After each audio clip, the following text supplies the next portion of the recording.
এই দ্রুজ আসলে কারা? দ্রুজ হচ্ছে ওই জনগোষ্ঠী যারা কিনা মুসলমান এবং ইহুদি ধর্ম থেকে কিছুটা আলাদা। তারা নিজেদেরকে আলাদাভাবে স্বীকৃতি প্রদান করার জন্য সিরিয়াতে আহমেদ আল সারা সরকারের সাথে গৃহযুদ্ধ চালিয়ে যাচ্ছে।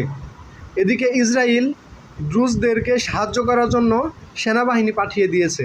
এখন প্রশ্ন হচ্ছে, ইসরায়েল কেন দ্রুজদের সাহায্য করার জন্য? ইসরায়েলে প্রায় 3.5 লক্ষের মতো দ্রুজ জনগোষ্ঠী বসবাস করে। এই জনগোষ্ঠীগুলোর বিশাল ভোট আসলে নেতানিয়াহু সরকার মিস করতে চায় না বা তার নির্বাচনী ব্যবস্থার মধ্যে কাজে লাগাতে চায়।